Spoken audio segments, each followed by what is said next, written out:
उत्तर प्रदेश के एक छोटे से गांव भोराकला में गोपाल नाम का एक लड़का अपने माता पिता के साथ रहता था। गोपाल के परिवार की आर्थिक स्थिति अच्छी नहीं थी, लेकिन उनका मन बहुत बड़ा था। उनके पास खेती के लिए ज्यादा जमीन नहीं थी, लेकिन एक चीज थी जो उनके जीवन की धुरी थी, उनकी प्यारी गाय लक्ष्मी। लक्ष्मी कोई आम गाय नहीं थी, वह घर की सदस्य की तरह थी। जब गोपाल का जन्म हुआ था, उसी दिन लक्ष्मी भी इस घर में बछिया बनकर आई थी। दोनों साथ साथ बड़े हुए थे। गोपाल जब स्कूल से लौटता तो सबसे पहले लक्ष्मी के पास जाकर उससे लिपट जाता, जैसे वह उसकी माँ हो। लक्ष्मी भी गोपाल को पहचानती थी। वह उसकी आवाज सुनते ही अपनी लंबी गर्दन उसकी ओर बढ़ा देती और प्यार से अपनी बड़ी बड़ी आंखों से उसे देखती। गांव वाले इस दोस्ती की मिसाल देते। कोई कहता, अरे गोपाल तो आधा इंसान है, आधा गाय। कोई मुस्कुराते हुए कहता, इसका जन्म तो गौशाला में होना चाहिए था। लेकिन गोपाल को इन बातों से फर्क नहीं पड़ता। उसके लिए लक्ष्मी सिर्फ एक गाय नहीं, उसकी सबसे अच्छी दोस्त थी। समय बीतता गया। गोपाल बड़ा हो गया और हाई स्कूल पास कर लिया, लेकिन घर की आर्थिक स्थिति उतनी ही कमजोर थी। एक दिन गोपाल के पिता ने भारी मन से कहा, बेटा, अब लक्ष्मी को बेचना पड़ेगा। घर चलाना मुश्किल हो गया है। उसका दूध भी कम हो गया है। यह सुनकर गोपाल का दिल टूट गया।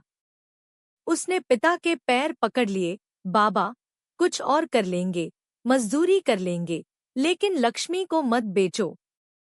वो हमारी नहीं, मेरी आत्मा का हिस्सा है। पिता ने कुछ नहीं कहा, लेकिन घर के हालात सच में बहुत खराब हो चुके थे।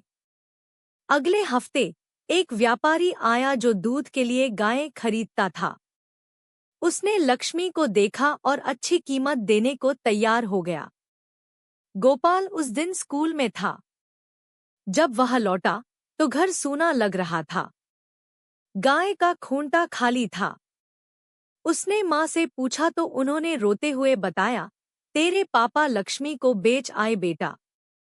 मजबूरी थी।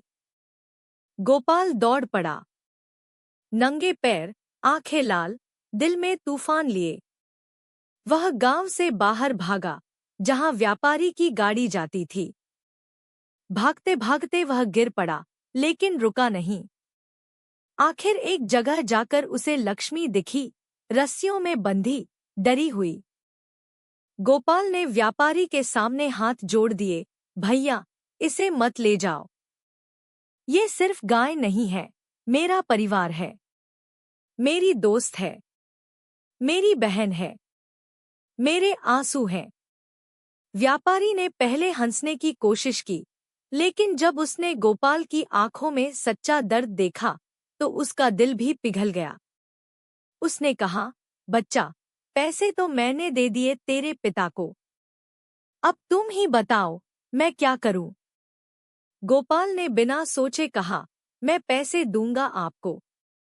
1 साल में मजदूरी करूंगा, खेतों में काम करूंगा, लेकिन लक्ष्मी को ले जाऊंगा अभी। व्यापारी मुस्कराया, ठीक है, मैं तुझ पर भरोसा करता हूं। ले जा अपनी लक्ष्मी को। गोपाल लक्ष्मी को लेकर घर लौटा। पिता नाराज हुए, लेकिन गोपाल ने हाथ जोड़कर कहा, बाबा, अब मैं स्कूल नहीं जाऊंगा, काम करूंगा। लेकिन अगले दिन से ही गोपाल गांव में छोटा मोटा काम करने लगा।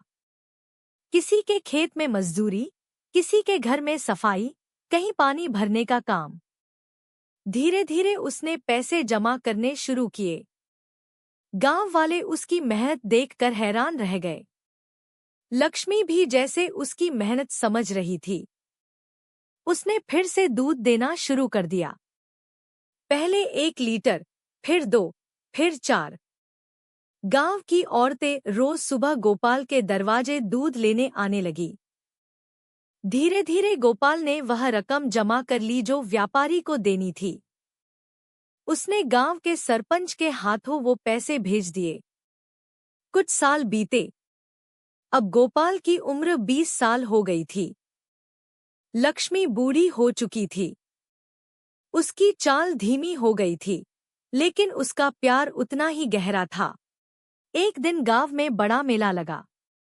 गोपाल ने लक्ष्मी को फूलों से सजाया और मेले में ले गया। लोग उसकी सेवा देखकर चकित रह गए। एक पत्रकार भी वहां आया हुआ था, जिसने गोपाल और लक्ष्मी की कहानी सुनी। उसने अखबार में एक लेख लिखा, गाय और इंसान की सबसे सच्ची दोस्ती। इस लेख ने सबका दिल छू लिया। शहर से लोग आने लगे, गोपाल से मिलने और उसकी गाय को देखने। कुछ संस्थाओं ने गोपाल को स्कॉलरशिप दी ताकि वह फिर से पढ़ाई कर सके।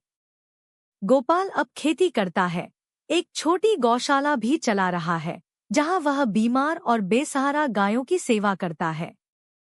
और लक्ष्मी? अब वह बूढ़ी हो गई है, चल नहीं पाती, लेकिन उसके लिए एक अलग शेड बना है, जहां गोपाल हर दिन खुद खाना खिलाता है, उसे नहलाता है और हर रात उसके पास बैठकर वही पुरानी कहानियां सुनाता है जो वे बचपन में एक दूसरे से कहते थे। गाय और इंसान की यह दोस्ती सिर्फ एक कहानी नहीं, एक जीवन दर्शन है। जहां आज रिश्ते पैसे और स्वार्थ पर टिके हैं, वहां गोपाल और लक्ष्मी की दोस्ती यह सिखाती है कि सच्चा प्यार, निस्वार्थ सेवा और भावनात्मक जुड़ाव ही जीवन की असली पूंजी है।